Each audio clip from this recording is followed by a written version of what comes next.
Ampuliriza omulungi nkwaniriza mu katabo kaffe Zinunula Omunaku nga kawandiikibwa Edward.K.N.Kawere.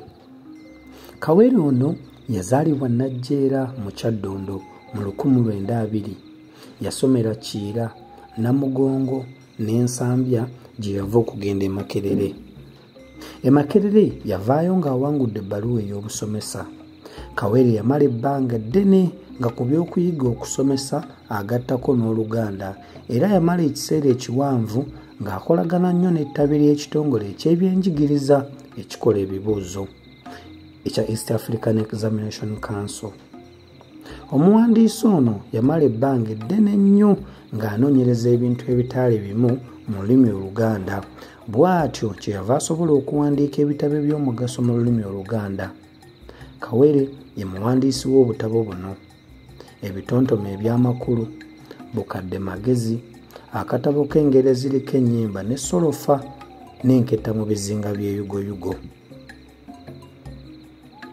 Ampuliriza omulungi, nakugamba omulama gw'obutabo buno kubaako bye tweyigiriza, kubaako ebintu ebimu oba oliawo ebitaliiwo mu mbeera za bulijjo naye nga byaliwo olw'ensonga ebyasa ebijja biyitawo wabaawo ebikyuka.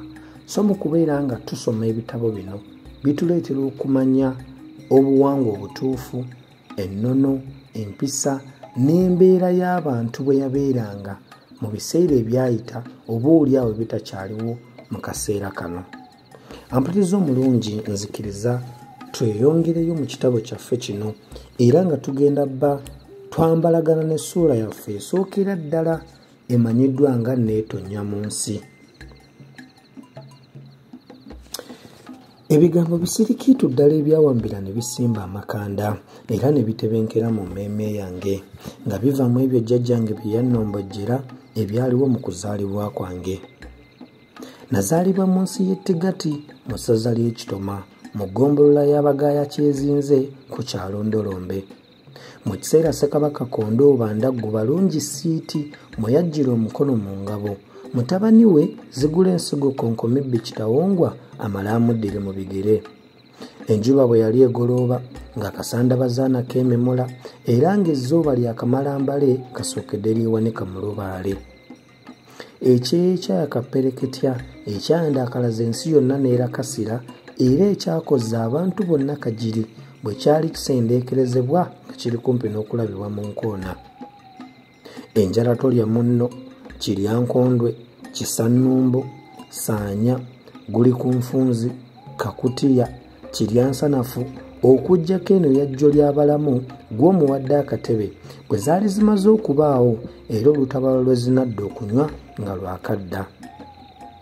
Mu maliri g'olunaku olwo Kalenga eggulu yalitimba era n'essuulwe yali yagudde mungi ekiro.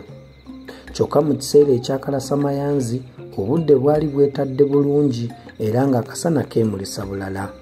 Awo ng'engajaba bwe zitandikira okulangaala bwe ziba nga zirima. Okuva mu ggwanga okutuuka mu malya g'ebyemisana enkuba engulansigo yafukumuka kubanga omwaka omukazi gwali kumpi okukkirira. Era okuva mu kiseera ekyo okutuukira ddala mu makoola g'ebyeggulo obudde bwali bwa kitto era ekinnyika ggobe ng'eggulu lyonna kazigizigi aliripyeko era nga linyibaanyiba. Naye nno olunywankoko lwawandaggira nga ndi ddala okwetondeka mu nsi, eggulu lwe lwalyozaako ebire. Mu kiseera kyennyini kye nagoberamu mu nsi eno akasana kaali kaaka bulungi era nga katangalijja ku bikoola by'ebimera. Mmange ne bajjajjange baasanyuka nnyo nga nzaaliddwa kubanga kitange bwe yali afa yalaama nti mukazi wange ali lubuto, bw'azaalanga n'atuukirira yansikiranga naye bw'azaalanga gannemeredde omu ku baana ba baganda bange ansikiranga. Ekintu ekitaasanyusa bajjajjange taata okusikirwa ataviiridde ddala mu ntumbwe ze.